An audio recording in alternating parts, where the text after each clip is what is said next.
കേരള വ്യവസായ വികസന കോർപ്പറേഷൻ CMRL-ലുമായുള്ള 35 വർഷത്തെ ബിസിനസ് ബന്ധം ഉപേക്ഷിക്കാൻ തീരുമാനം. CMRL എക്സാലോജിക് ഇടപാടിൽ ED പിടിമുറുക്കിയതോടെയാണ് KSIDC ഈ തീരുമാനം. CMRL-ൽ KSIDC-ക്കുള്ള 13.41% ഓഹരി മൂലധന പങ്കാളിത്തത്തിൽ നിന്ന് പിന്മാറും.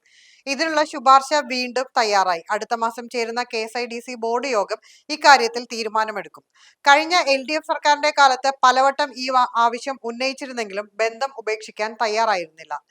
1989-ൽ തുടങ്ങിയ CMRL-ൽ വ്യവസായ പ്രോത്സാഹന നടപടി എന്ന നിലയ്ക്കാണ് 1991-94-ൽ KSIDC ഓഹരി എടുത്തത്. 10 രൂപ മൂല്യമുണ്ടായിരുന്ന സമയത്ത് 10.5 ലക്ഷം ഓഹരികളാണ് 1.05 കോടി രൂപ മുടക്കി KSIDC അന്ന് വാങ്ങിയത്. ഇപ്പോൾ ഏകദേശം 26 കോടി രൂപ ഇതിന് ലഭിക്കും. ഇക്കാലയളവിൽ ലാഭവിഹിതമായി 6.33 കോടി രൂപ KSIDCക്ക് ലഭിച്ചിരുന്നു. CMRL-ന്റെ ഡയറക്ടേഴ്സ് ബോർഡിലും KSIDC പ്രതിനിധിയുണ്ട്.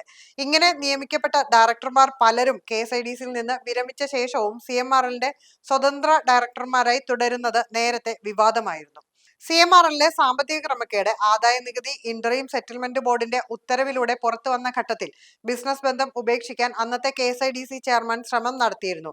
ഇതിനായി ദീർഘകാല നിക്ഷേപമുള്ള കമ്പനികളിൽ നിന്ന് പിൻവാങ്ങുന്ന നയം രൂപീകരിക്കാൻ തീരുമാനിക്കുകയും ചെയ്തിരുന്നു. എന്നാൽ ചെയർമാന് പദവി നഷ്ടപ്പെടുകയാണുണ്ടായത്. കമ്പനിയുടെ കോർപ്പറേറ്റ് ഗവേണൻസിൽ കാര്യമായ പ്രശ്നങ്ങളുണ്ടെന്ന് ചൂണ്ടിക്കാട്ടിയാണ് ഇപ്പോൾ പുതിയ ശുപാർശ നൽകിയിട്ടുള്ളത്. പുതിയ സർക്കാരിന് എതിർപ്പുണ്ടായാൽ മാത്രമേ ശുപാർശ തള്ളുകയുള്ളൂ. SFIയുടെ അന്വേഷണം KSIDC-യിലേക്കും നീണ്ടതിനാൽ ഇതിനെതിരെയുള്ള നിയമ നടപടികൾക്കായി കോടികൾ ചെലവഴിക്കേണ്ടി വന്നു. അന്വേഷണം തടയാനായില്ലെങ്കിലും SFIയുടെ റിപ്പോർട്ടിൽ KSIDC-ക്ക് ക്ലീൻ ചിറ്റാണ് ലഭിച്ചത്. എന്നാൽ ഇതിനിടെ മാസപ്പടി കേസിൽ എൻഫോഴ്സ്മെന്റ് ഡയറക്ടറേറ്റ് അന്വേഷണം പിണറായി സർക്കാരിലേക്കും വ്യാപിപ്പിക്കാൻ നീക്കം. LDF സർക്കാരിന്റെ കാലത്ത് CMRL-ന് കിട്ടിയ സഹായങ്ങൾ അന്വേഷിക്കാനാണ് ED നീക്കം.